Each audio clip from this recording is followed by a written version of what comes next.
In this video, we're just going to be focusing on the Daily Telegraph rare cars area as part of the Tatton Park show last Sunday, and we're starting with a Fiat 131 Mirafiori, which is a Series 3 there. Next to that is a Lancia Beta Trevi and a nice looking Triumph Dolomite there, and next to which we've got a big old Vauxhall Viceroy, which was the luxury version of the Vauxhall Carlton. Next to which is a Mitsubishi badge car, but it's actually a Colt Sigma. As you know, Colt cars were importers and distributors of Mitsubishi cars back in the day. Next to which is a very rare beast, certainly not something I've seen before, with a Leyland badge on the front. It's actually a Leyland P76, which was only built for the Australian market between 73 and 75. A Fiat 125, that's a Vignale Samantha. That's a very rare but very lovely car, that one. Finally on that row we've got a Vauxhall Victor Estate from 1973. Couple of Renaults here. We've got a Renault 12 from 75, slightly earlier Renault 15 next to that one, and then an Audi 100 from 1981 there. Next to which we've got an Austin Maestro, which is in very good condition, this being a City X version from 1987 in really good condition.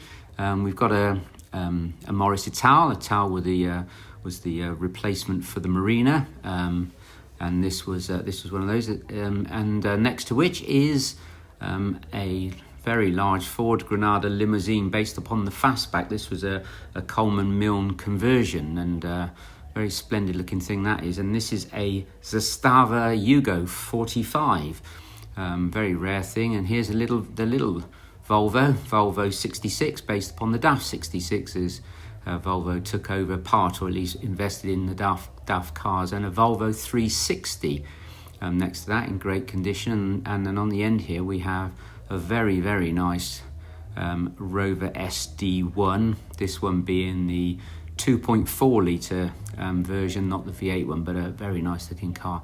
Then we've got a Toyota Tercel, a four-wheel drive.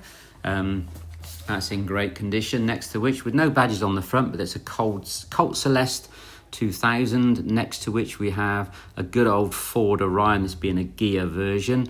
And then a very nice period brown looking Chrysler Alpine from 1980, and then a Subaru 282 four-wheel drive there from 85. Then we have a Princess in. We had Austin, Morris and Worsley Princesses, this one being a Morris version, in great condition that one is. Then we got a Vauxhall Ventura, which is a bit of a hybrid of the Victor, but with the big 3.3 litre Cresta engine in there. And then next to them is a Talbot Horizon. Obviously it was a Chrysler Horizon, then became Talbot Horizon. And here's a very, very rare beast, this one. It's a Daihatsu Campagno. I think there's only one or two of these left on the road from all the way back from 1966. And this is a Panther cars. It's a Panther Rio, which is actually based upon a Triumph Dolomite.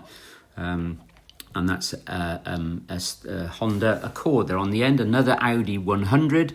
And a Toyota Corona, this one from 1970, and then a Toyota Crown is the next one there, a grand looking old Toyota indeed there. That's a Chrysler Avenger, which was one of the later Avengers, next to a Hillman Avenger, and that being a Hillman Avenger top hat, resplendent in its blue bodywork and white vinyl roof. Then we've got another couple of Renaults. This is a Renault 16 from 1969, and then a little Renault 5 a bit later there from 1989. Then a Fiat Strada, don't see many of those around anymore, and another Toyota Crown, so a couple of those in this row, and then a Peugeot 305 Estate from early 1985. Next to which we've got an Austin Allegro, this being a Special LE, which were done in the very nice looking green paintwork, very smart looking car, next to a Talbot 1100 pickup. And then we've got the facelifted Morris Marina. This was one of the later ones. This was a Morris Marina Special, this one from 78. And then we've got another Colt car. This is a Colt Lancer Turbo, this one, the 2-litre version, which they used to rally back in the day. Then a Citroen BX Estate, and finally a Nissan Prairie. Thanks for watching.